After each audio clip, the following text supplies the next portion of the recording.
I'm Kurt Hauswirth with Public Radio 90 WNMU-FM, and this is The Local Spin, and I'm pleased to welcome Papa Crow. Real name is Jeff Krebs. He writes and performs songs that appeal to not just kids, but all ages, and his debut, Things That Roar, was released in 2011, and he's been making music ever since then. He also joins us now in a video interview, so welcome. Thank you. Good to have you with us today. So one of my first questions for these local spins, since we do a lot of things via social distancing and using new technology, how has the coronavirus affected you and your family? How is your bubble or your circle doing right now? We're doing really well. It's weird. It was weird for everybody, and it's so nice to be coming out of that. Hopefully for good. We don't know. But I think during that time, one of the things that happened was we did have a little more time for creative things, I did some more songwriting and recording.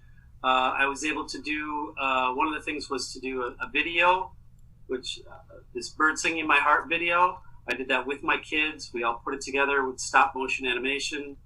My 11-year-old kind of taught me the app. so it was fun to do. It took a few days, but we loved it, and everybody did fine, I think. Yeah, that sounds good, and it's kind of a similar situation for me. Doing some of the homeschooling and spending more time with my son. We had a lot more outdoor time, kind of out in nature, which I really appreciated. So, I mean, there were some silver linings to everything, and those have kind of continued as we move forward. And, as you said, hopefully we're going to be getting back to usual, permanently, or at least a new version of whatever normal is going to be. But again, having opportunities to chat with people like yourself has been one of those good things that's come out of this. And I'm really glad to hear that things have gone pretty well for you and your family too. So I kind of wanted to take our viewers and listeners back a bit to your debut. You've been doing this thing since 2011, or maybe before that, with your debut, Things That Roar. How much has changed for you as Papa Crow since your debut? Well, I always think of it as I got into this as I was expecting my first kid. I wanted an outlet. I was, music was so strong for me. I'd been a songwriter. I'd played in bands, and I was thinking about a kid on the way, and I thought I want to share music with him. I started researching kids music, which I didn't know anything about really. I knew, Ring Around the Rosie and Old MacDonald Had a Farm, but through some internet searches, I found out there was a lot of people around the world creating current music for children and families, and that really appealed to me, and I just started writing. And so when my first son was about 2, my first Papa Crow album came out. And I've been doing it ever since. I've got 2 CDs, 2 EPs, or 3 EPs, and some videos, and I really enjoy it. I like doing the live shows for kids too. I really like that interaction. Yeah, it's so much more fun than playing in a bar. Sure. Yeah. At this point in my life, Yeah, and that's a different kind of crowd too. I'm sure there's a different. That can be fun. I'm actually going to do that tonight. Yeah. But it's I don't know. There's something about doing this for kids. I just really love. Sure. Yeah. Well, and now we're going to kind of go back forward to more of the present day, because you'd mentioned Bird Singing in My Heart and how you put out this song and also this video that was kind of a collaborative effort. So tell us a little bit about the way that came together, maybe the song itself and also the video, because I know there was some stop motion video involved, and you mentioned using an app with your kids too. Right. I mean, a lot of these songs come together by me getting an idea lyrically or musically, a melody or a patch of chords or some lyrics, and I sing it into my phone because that's, it's right there. And sometimes I go back to those. I think if it's a strong enough idea, it generally just, within a week or so, I'll put in the effort to make it into a fully realized song. So a lot of those little ideas just go away, and that's fine. I think the strongest ideas survive. On this one, boy, I actually don't remember the writing process. I remembered when it was finished, and I thought, this is a strong song. So this is my music room here, so I record on my MacBook, and I've got some decent microphones, and I've done all my recordings in this room. So that one was a little different. I think I put some digital drums on it. It's a little more, it's less maybe folksy than some of my other music. Maybe a little more poppy. Actually, that song, I remember when I started recording it, I thought, I want to make a song that's in some ways similar to Kiss by Prince. Oh, yeah. that I don't know, something about that feel of that song is, it's actually very simple if you listen to it. I don't think there's any bass. It's mostly guitar and drum machine. Mm-hmm. That was kind of the idea of the recording, but I'm pretty pleased with the recording. I put some bird sounds in there that, I just found some online. I think I ended up with robin songs. Nice. It all worked out nice. Yeah. And then when it was done, it just happened that, it's the pandemic, and I don't know, we just chose a project, and it was making this video. I wanted a video for it, and the kids were gracious enough to lend their talents. Yeah. Oh, well, that sounds like a lot of good collaboration coming together and an unexpected Prince connection, but that's excellent. Yeah. There's a lot of inspiration to draw from his vast catalog too. So. Oh my God. Yeah. Well, and like you said, it is a pretty poppy song. I personally also enjoy a little bit of the kind of electronic pop side of things as well. So that kind of caught my ear too. But what a great opportunity to spend some time with your family too and your kids, and work on something creative together that you can also put out there for the world, and spread some sunshine and some good vibes with other people too. So have you had some pretty good response from that song or from some of your other recent songs? I have. I'm slowly working my way through releasing a new CD. I've got most of it written.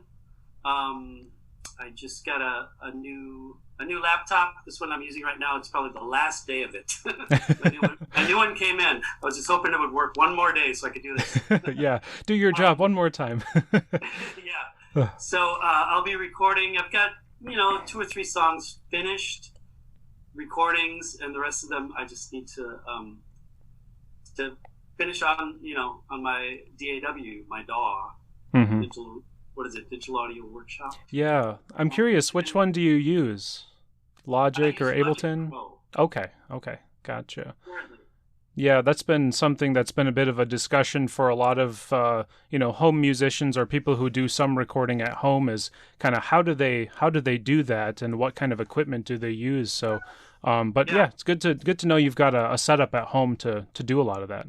I'm kind of proud of myself. I think when I did my first children's album, I was home a lot. I had 2 young ones, and I taught myself how to use I think I was using Cubase at the time, but they're all very similar.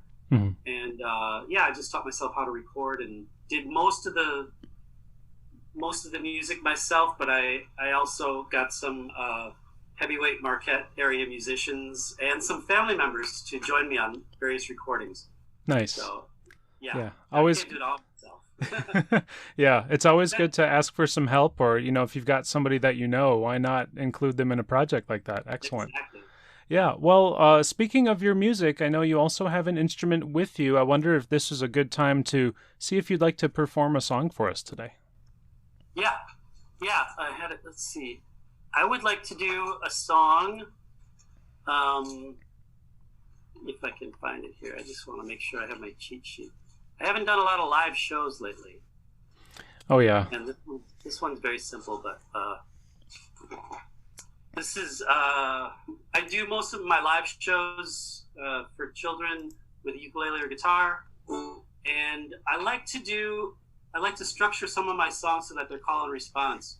I think this is a brilliant way to teach a kid or a group of kids a song. You sing a line, and they sing it right back to you. Same melody, same words, and it just works out good. And sometimes you can put a little twist on the words so that the kids sing back something before they even think about what they're singing. Mm-hmm. That might make them laugh, Yeah. Anyways, so I've got a lot of songs that are kind of nature inspired or Yooper inspired. This is one of them. This is called In My Kayak. All right. And if you can picture it, or if you're at home listening, you can sing along, sing right after me in the verses. There we go. I'm gonna paddle away, but I'll be back. I won't leave a trail in my kayak. I'm gonna paddle away, but I'll be back. I won't leave a trail in my kayak. I'm gonna paddle away, but I'll return. Go without a little sunburn. I'm gonna paddle away, but I'll be back. I won't leave a trail in my kayak. My kayak. In my kayak.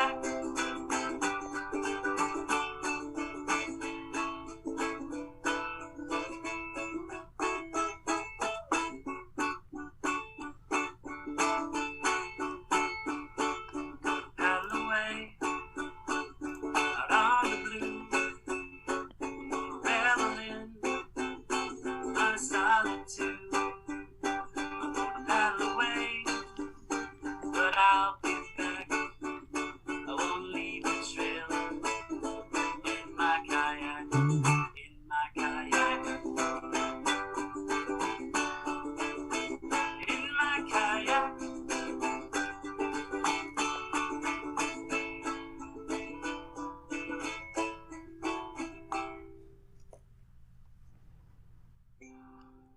And that's how it goes. Nice. Excellent. I muted myself, but I found myself trying to do a little bit of the response. But I wanted you to have the glory there for sure.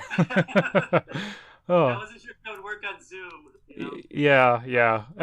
Every once in a while it'll work out like that, but I've had enough moments over Zoom where it's like, oh, are you still there? Or someone starts to freeze. So Yeah. Or one mic kind of crowds another mic. yeah. But hey, you know what? I totally get that with the call and response. Have been bopping away over here. So Good. Thank you for sharing that with us. One of my heroes in children's music is Ella Jenkins. I believe she's still with us, and she put out some landmark recordings in the 50s for Folkways, and she would do a lot of call and response. African songs, American songs, folk songs. But it all sounds good to me. She's a legend. I think she's in the Chicago area. Gotcha. In her 90s now. Wow. And still performing very late in life. Dang, that's a wonderful long career there for sure. Yeah. Well, and speaking of Ella Jenkins, and you'd mentioned Prince earlier, what are some of your other influences? Whether it's making something specifically designed for children's ears, or if you're kind of thinking more broadly. Well, I'd say more broadly, I was inspired at an early age by my grandfather, who taught me how to play, and he was a songwriter as well. And I was playing uke when I was really young and guitar, so I always enjoyed country music and old standards because of that. I still play some of that kind of music with my family, like with my uncle and my cousins, at camp. And then when I was a teenager, I loved rock and roll, and I still do. And so like classic rock, I guess. Then my college years, I suppose I got more into songwriters, Tom Waits, Bob Dylan, Leonard Cohen, Joni Mitchell. They were all very important to me and are still. So, yeah. And then later on, when I started getting into kids music, I really liked a guy named Dan Zanes, current children's family musician out of the New York area. And he had kind of a similar, I don't know, I felt like we were similar. We both kind of came from rock and roll band backgrounds, and then had children and found ways to relate our music with the kids, and wrote specifically for kids without dumbing it down, or making it cheesy. So Sure. like Dan Zanes and Frances England, she makes amazing music out of San Francisco. I got her to sing on one of my CDs, which was a great gift. Excellent. So, yeah, there's and Okie Dokie Brothers. They've been to Marquette, I think, twice to perform now. I know them. I've seen them a few times, and they're wonderful, Grammy-winning children's musicians. Excellent. So, Well, yeah, there's just a lot of inspiration out there. Yeah, it sounds like you've found a way to distill a lot of different genres and tastes into something that appeals for, many people, not just children too. Yeah, I hope so. I've heard that before, that the adults are like, well, I can't stand listening to most kids' music, but I can listen to your music. And I always think, well, maybe you're not trying hard enough. There's a ton of brilliant kids' music out there. And admittedly, some of it's cheesy or watered down, and I can't imagine the kids even like that stuff very much. There can be some connotations, I suppose, with that genre or that side of the music world. But I think if you have a good foundation for your music, then really it should appeal to many people, as long as it's not full of things that children shouldn't hear. So, that's another side of it. But anyway, speaking of some of your other musical influences, I understand you're also the co-owner of Yooptone Music, correct? Yes, gone strong in this world. So Jake Kuhlman and I own the store, which is a great thing. We do instruments and accessories, and we sell a lot of records, and we do lessons and rentals, and it's a fun place. I think it's a good place for our community.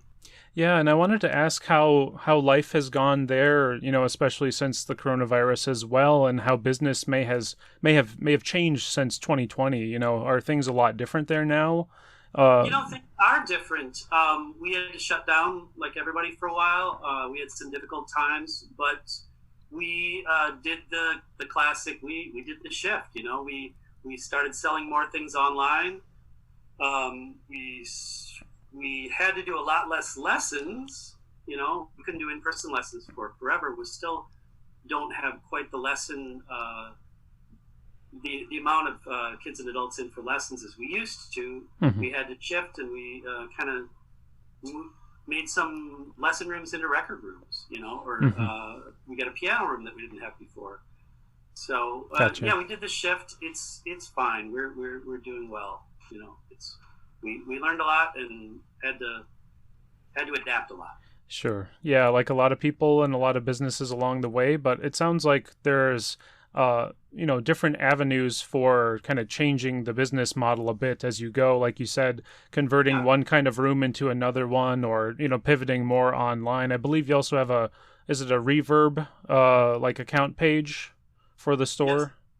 Yes. So that's where we sell a lot of our stuff out into the world. We ship mostly in the States, but we do ship overseas as well.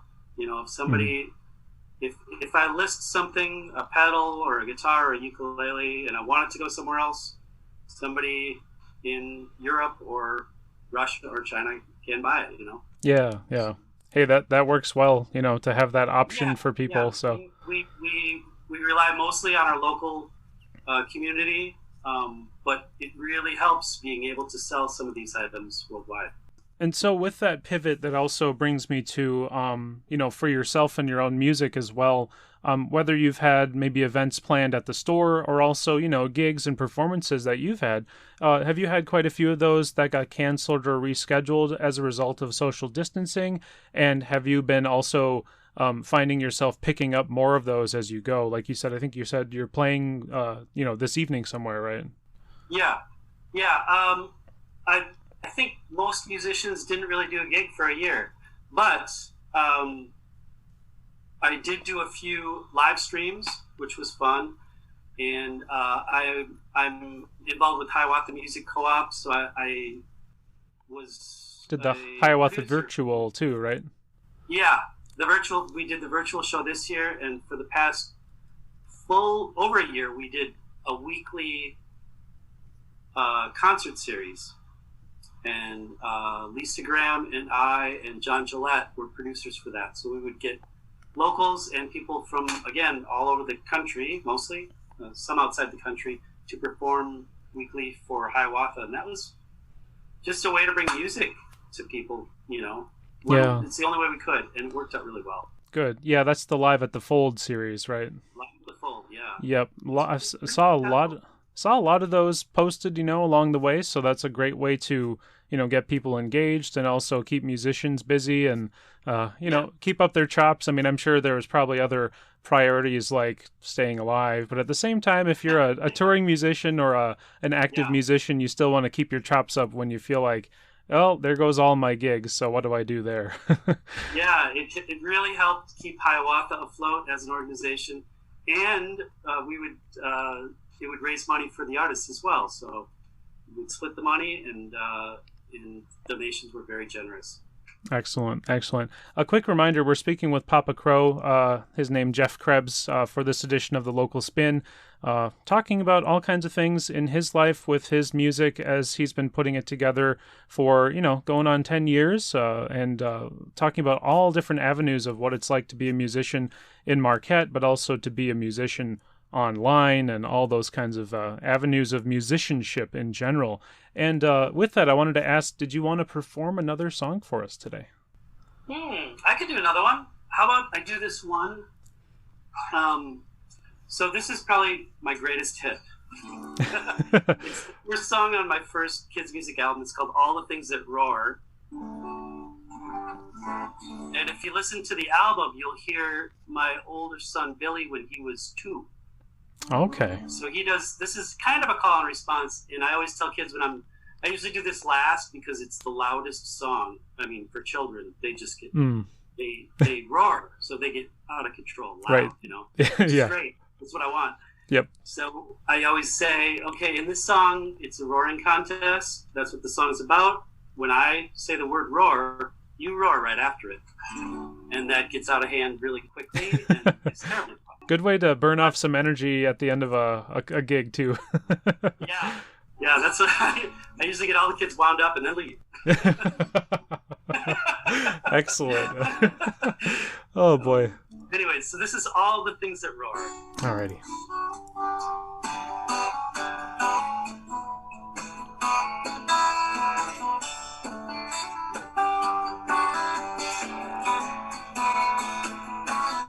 All the things that roar, roar. At a contest, the loudest, the greatest of the roars. All the things that roar.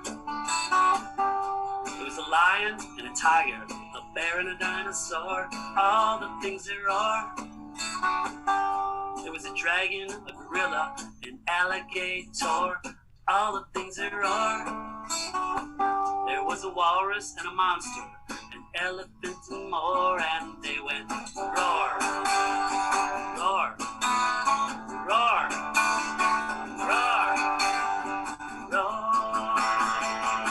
All the things that roar.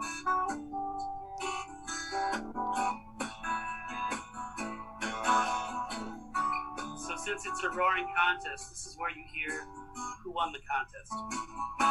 And all the things that roar. The one who shook the forest from the treetops to the floor. Of all the things that roar. The one louder than thunder, echoing from shore to shore. All the things that roar. The loudest, smallest, a little girl named Eleanor, and she went roar, roar, roar, roar.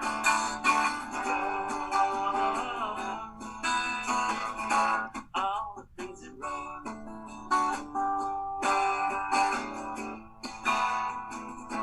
All the things that roar. And by this point, all the kids are screaming and shouting. General chaos. All the things that roar. One more time, make it count. All the things that roar. Roar.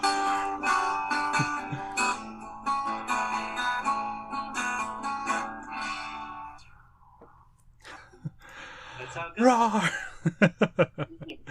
Oh, most excellent. Oh, thanks for sharing that.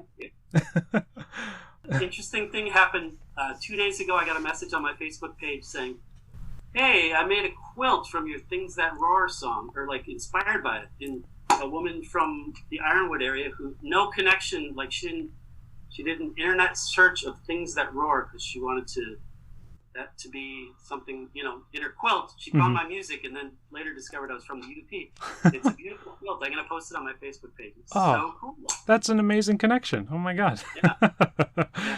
Oh, wow. Well, Beautiful. and as you were singing that too, I was wondering if this is probably the quietest version of that song that you've performed in a while.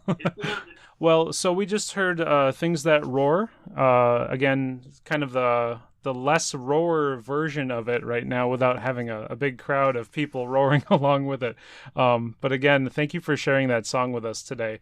Now, if people listening maybe are hearing you for the first time or seeing you for the first time, where would you direct them for more information on your music?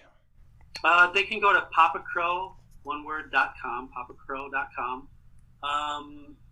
And I've got a lot of songs.